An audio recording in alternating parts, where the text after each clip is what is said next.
Hello guys, Gita ഗോവിന്ദം പുത്തൻ വിശേഷങ്ങളിലേക്ക് എല്ലാവർക്കും സ്വാഗതം. അങ്ങനെ നമ്മുടെ മാർഗഴിയും ഗീതവും പരസ്പരം അറിയുകയാണല്ലേ. ഇരട്ട സഹോദരിമാരാണ് തങ്ങളെന്നും തങ്ങളുടെ അച്ഛൻ ചെയ്ത ക്രൂരതയാണ് മാർഗഴിക്ക് വേറെയായിട്ട് ജീവിക്കേണ്ടി വന്നതും അതോർത്ത് തന്റെ അമ്മ ഭയങ്കരമായിട്ട് സങ്കടപ്പെട്ടിട്ടുണ്ടെന്നും നമ്മുടെ മാർഗഴി ഗീത് വഴി അറിയുകയാട്ടോ. അപ്പൊ നമ്മുടെ മാർഗഴിക്ക് ഭയങ്കര സങ്കടമാകുന്നുണ്ട്. കാരണം മാർഗഴിയെ വളർത്തിയ പവിഴം എന്ന് പറയുന്ന അമ്മ ആരും കൂടെ ഇല്ലാഞ്ഞിട്ട് പോലും മാർഗഴിയെ ഒരു കുറവുമില്ലാതെ ആ ഒരു സ്വന്തം ആ ഒരു രക്തവും ജീവനും ഊറ്റിക്കൊടുത്താണ് വളർത്തിയത്. അപ്പൊ ആ ഒരു അമ്മയുടെ ആരുമല്ല താനെന്നറിയുമ്പോൾ ഉണ്ടാവുന്ന പവിഴത്തിന്റെ അവസ്ഥ അതിഭീകരമായിരിക്കും എന്നൊക്കെ നമ്മുടെ മാർഗഴി പറയുന്നുണ്ടേ ഗീതുവിന്റെ അടുത്ത്. അപ്പൊ ഗീതു പറയുന്നുണ്ട്, അമ്മയും ഭയങ്കര സങ്കടത്തിലായിരുന്നു. നീ മരിച്ചെന്നായിരുന്നു അമ്മ വിചാരിച്ചിരുന്നത്. അമ്മയ്ക്ക് കുറച്ചുനാൾ മുന്നേ ഒരു വലിയൊരു രോഗം വന്നായിരുന്നു, ഒരു വലിയൊരു ഓപ്പറേഷൻ വേണ്ടി വന്നായിരുന്നു.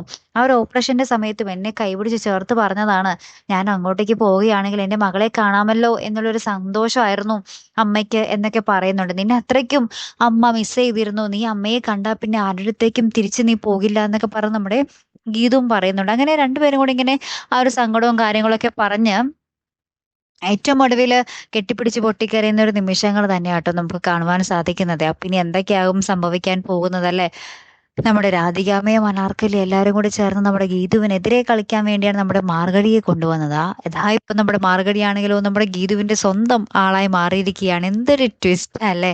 കാത്തിരുന്ന് തന്നെ കാണുമ്പോൾ അടുത്തൊരു വീഡിയോയുമായി വരുന്നത് വരയ്ക്കും ഗുഡ് ബൈ.